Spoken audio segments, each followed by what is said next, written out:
Bismillahirrahmanirrahim. Assalamualaikum warahmatullahi wabarakatuh. Berjumpa kembali dengan channel Pena Guru PAI. Alhamdulillah anak-anak, kita pada hari ini akan belajar tentang makna beriman kepada hari akhir yang merupakan materi mata pelajaran Pendidikan Agama Islam dan Budi Pekerti kelas 6 semester 1. Anak-anak, sebelum kita mulai belajar, marilah kita berdoa agar ilmunya menjadi berkah, bermanfaat. Sekaligus mari kita menegaskan keimanan kita kepada Allah dan juga kecintaan dan keimanan kita kepada Rasulnya Nabi Muhammad SAW. Mari anak-anak, kita mengangkat kedua tangan kita dan menundukkan kepala kita. Bismillahirrahmanirrahim. Raditu billahi rabba wa bil islami dina wa bi muhammadin nabiyya wa rasula rabbi zidni ilman warzuqni fahman.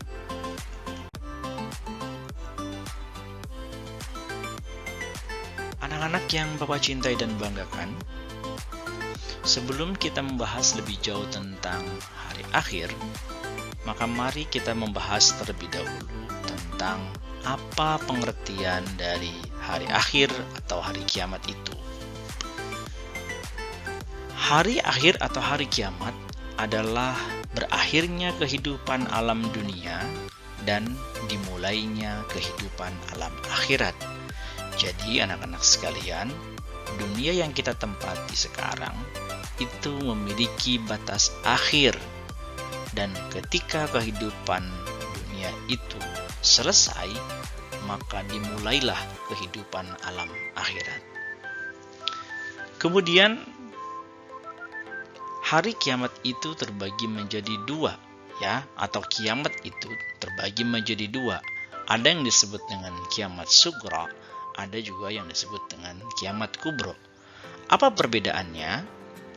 Kiamat sugro artinya peristiwa kematian sebagian manusia atau kehancuran sebagian alam semesta, seperti banjir, gempa bumi, tsunami, Ketika peristiwa itu terjadi, selain kehancuran alam, biasanya banyak sekali manusia yang menjadi korban.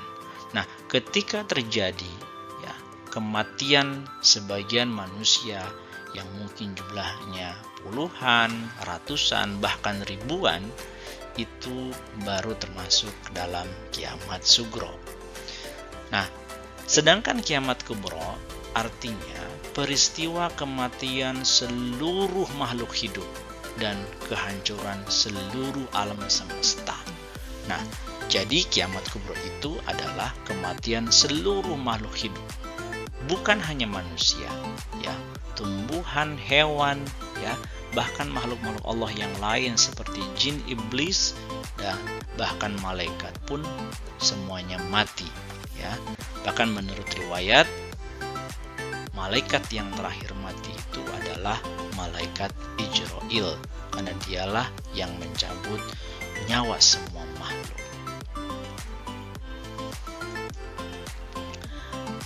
Dan pada hari kiamat, anak-anak sekalian, disitulah manusia akan diberikan balasan sesuai dengan amal perbuatannya di dunia.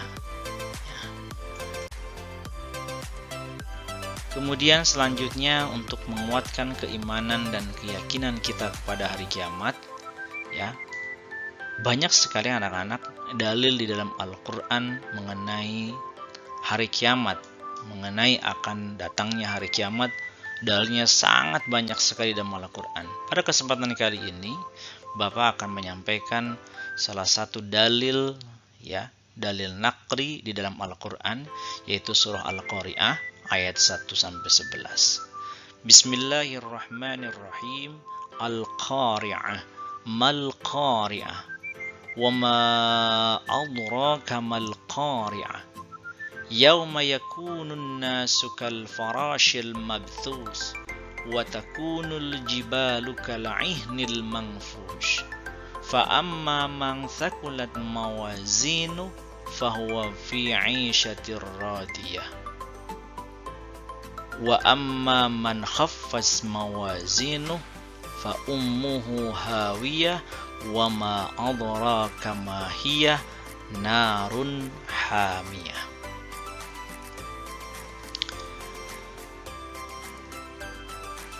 Hari kiamat. Apakah hari kiamat itu? Dan tahukah kamu apakah hari kiamat itu? Pada hari itu, manusia seperti laron yang berterbangan, dan gunung-gunung seperti bulu yang dihamburkan. Maka, adapun orang yang berat timbangan kebaikannya, maka dia berada dalam kehidupan yang memuaskan atau senang. Dan adapun orang yang ringan timbangan kebaikannya, maka tempat kembalinya adalah neraka hawiyah. Dan tahukah kamu apakah neraka hawiyah itu? Yaitu api yang sangat panas. Beriman kepada hari akhir yang termasuk rukun iman ke-6, artinya meyakini atau mempercayai bahwa ada akhir kehidupan dunia. Ada balasan atau penghakiman untuk setiap amal perbuatan yang kita lakukan di dunia. Maka hiduplah dengan benar sesuai dengan ajaran Islam agar kita semua kelak selamat pada hari pembalasan tersebut.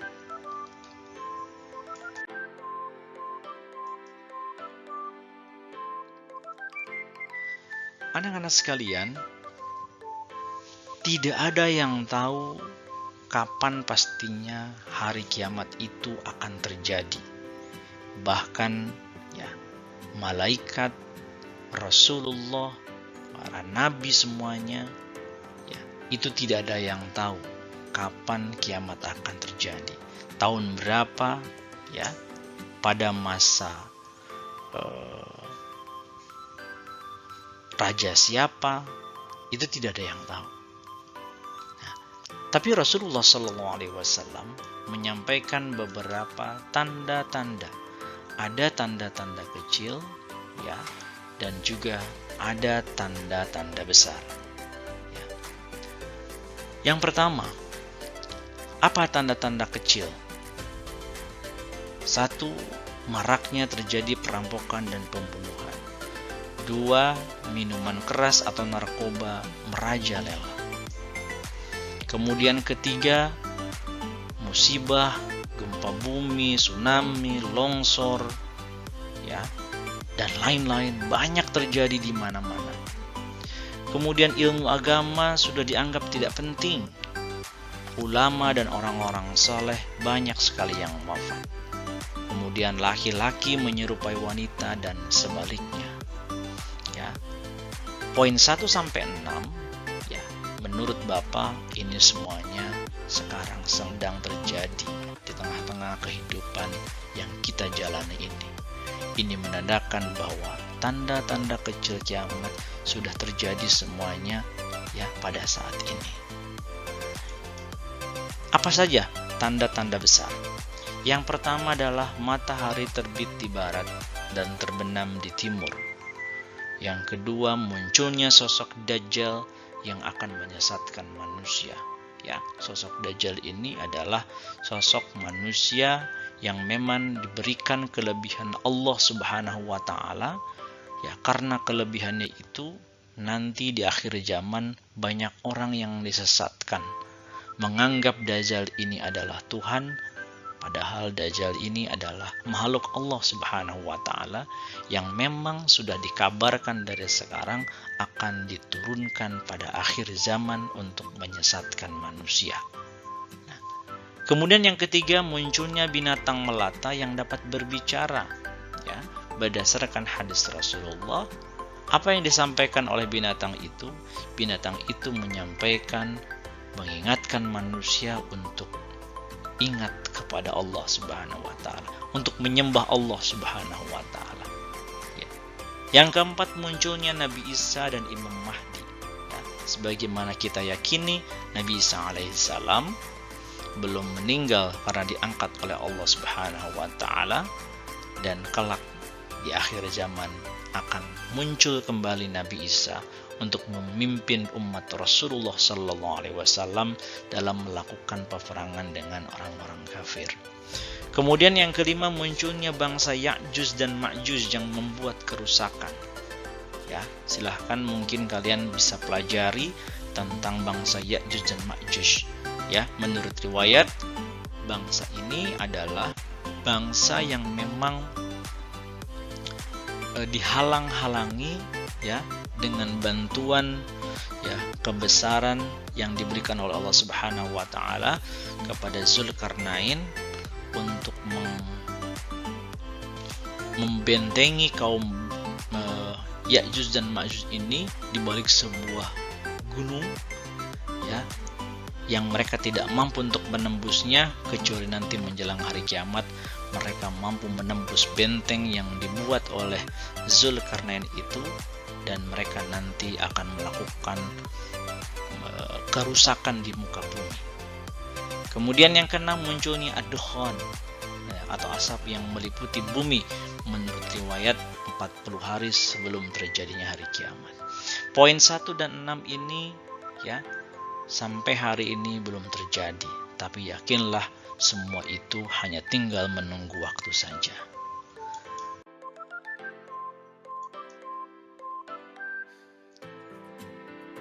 Hari kiamat di dalam Al-Quran banyak disebutkan dalam istilah-istilah yang lain.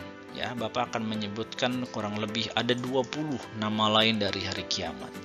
Yang pertama adalah Yaumul Qiyamah, hari kehancuran. Yang kedua adalah Yaumul Ba'ats, hari kebangkitan, karena manusia nanti akan dibangkitkan kembali dari kuburnya. Yaumul Mahsyar, hari berkumpul, manusia setelah kebangkitannya akan dikumpulkan di padang mahsyar yang tidak ada pelindung, tidak ada pohon satupun. Kemudian Yaumul Hisab, hari perhitungan, di mana amal kebaikan manusia dan keburukannya akan dihitung oleh Allah Subhanahu wa taala. Dan berdasarkan hadis Nabi, yang akan pertama kali dihisab adalah ibadah sholat. Ya, maka kalian tolong semuanya sholatnya diperbaiki. Ya, sholatnya terus diperbaiki dan laksanakan sholat 5 waktu dengan sempurna. Kemudian Yaumul Mizan, hari penimbangan, akan ditimbang amal baik dan amal buruk kita. Kemudian Yaumul Fasl, hari perpisahan. Inilah perpisahan yang sejati. Ya, jika kalian berpisah dengan teman beda kota atau negara, itu perpisahan sementara. Kalian masih bisa komunikasi, masih bisa mungkin saling menelpon, video call, bahkan bertemu kembali. Tapi ketika hari kiamat tiba, kalian akan dipisahkan. Kalau memang kalian adalah dua pribadi yang berbeda. Satu muslim yang taat akan Allah arahkan ya mereka ke surganya Allah, dan orang-orang yang kafir yang dan bermaksiat kepada Allah akan ditempatkan di nerakanya. Sebuah perpisahan yang abadi. Kemudian Yaumul Jaza, hari pembalasan. Yaumul Wa'id, hari yang dijanjikan. Yaumuddin, hari pembalasan. Yaumul Hasrah, hari penyesalan. Yaumus Sa'ah, hari yang menentukan. Yaumul Zalzalah, hari berguncang. Yaumut Tanad, hari saling memanggil. Yaumul Jama', hari dikumpulkan. Yaumul Khuruj, ya, hari dikeluarkan dari kuburan kita. Yaumul Ashir, hari yang sulit, ya, karena tidak banyak orang yang mampu menolong orang lain, ya. Yaumul Qari'ah, hari ketukan keras, ya, ketika bumi diguncangkan. Yaumul Azifah, hari yang dekat, ya, karena hitungan manusia mungkin masih jauh kiamat, tapi hitungan Allah Subhanahu wa taala sepertinya hari kiamat itu bukan sesuatu yang jauh lagi, ya, karena hitungan di dunia dan di akhirat sangat berbeda. Kemudian Yaumul Syaqqah, yaitu hari teriakan. Yaumul Haqqah, yaitu hari yang pasti terjadi. Itu adalah 20 nama-nama lain dari hari kiamat yang semuanya ada dalil naklinya di dalam Al-Qur'anul Karim. Nah, anak-anak sekalian, pada slide ini Bapak akan menjelaskan tentang alur peristiwa hari kiamat. Yang pertama adalah Yaumul Qiyamah, yang kedua Yaumul Ba'ats, artinya Yaumul Qiyamah, hari kehancuran, ya, ketika semua makhluk itu dimatikan, ya.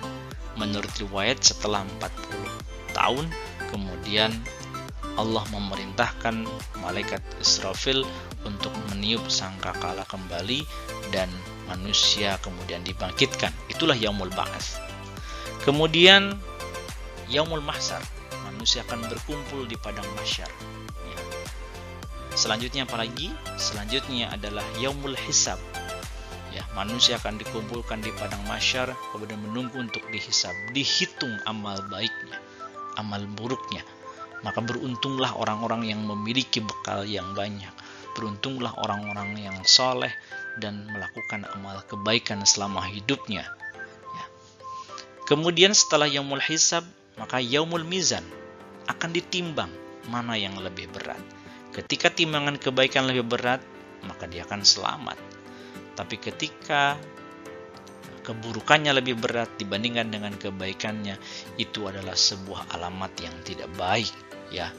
Itu adalah sebuah alamat untuk kesengsaraan, ya, di masa berikutnya. Kemudian setelah Yaumul Mizan adalah Yaumul Fasl, hari pemisahan. Hari pemisahan. Ya. Kemudian Yaumul Jaza, hari pembalasan. Nah, ketika setelah Yaumul Jaza, di akhirat sana hanya ada 2 tempat, satu surga dan satu neraka. Orang-orang yang selama hidup di dunia taat kepada Allah, surga tempatnya. Sedangkan orang-orang yang bermaksiat kepada Allah, jauh kepada Allah, meninggalkan perintah-perintah Allah, maka neraka adalah tempatnya. Hanya ada 2 itu. Maka kalian tinggal mau pilih dari mulai sekarang. Mau kemana tujuan kalian? Surgakah atau nerakakah? Semuanya itu sangat tergantung dengan apa yang kita lakukan selama kita hidup di dunia.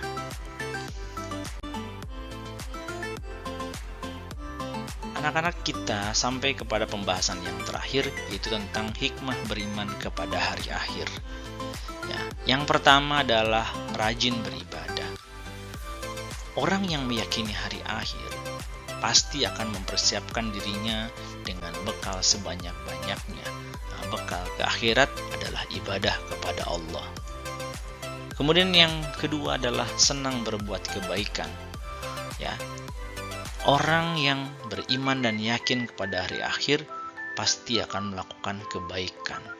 Senang melakukan kebaikan karena kebaikan sekecil apapun adalah sebuah sedekah yang balasannya berlipat ganda di hadapan Allah Subhanahu wa taala. Kemudian menghindari perbuatan dosa, karena perbuatan dosa itu merugikan diri sendiri, bahkan terkadang merugikan orang lain, dan ini akan memperberat timbangan amal buruk kita. Ya. Jadi orang-orang yang beriman kepada hari akhir pasti akan menghindari perbuatan dosa. Kemudian sabar menghadapi ujian. Manusia seringkali dihadapkan ujian, bahkan terkadang ujian itu adalah takdirnya sendiri, sakit, kemiskinan. Nah, orang-orang yang meyakini hari akhir akan menghadapi setiap ujian yang menimpa dirinya itu dengan sabar. Karena dirinya yakin setiap ujian itu ada balasannya. Ya, kalau kita mensyukuri atau sabar terhadap ujian atau musibah yang diberikan Allah Subhanahu wa taala. Dan mereka yakin ini semua adalah hanya sementara dibandingkan dengan kehidupan alam akhirat yang abadi. Kemudian selalu memohon ampunan kepada Allah. Setiap manusia tidak luput dari perbuatan dosa. Allah memberikan kesempatan hambanya yang berdosa untuk bertobat. Caranya adalah dengan beristighfar secara rutin, minimal setelah sholat, agar dosa-dosa kita diampuni oleh Allah Subhanahu wa ta'ala. Anak-anak, demikianlah pelajaran hari ini. Semoga dapat dipahami, bermanfaat, serta mampu meningkatkan keimanan kita pada hari kiamat yang pasti akan terjadi. Mari kita tutup perjumpaan ini dengan membaca doa penutup majelis. Bismillahirrahmanirrahim. Subhanakallahumma wa bihamdika asyhadu an la ilaha illa anta astaghfiruka wa atubu ilaik. Terima kasih telah belajar bersama-sama di channel ini. Wassalamualaikum warahmatullahi wabarakatuh.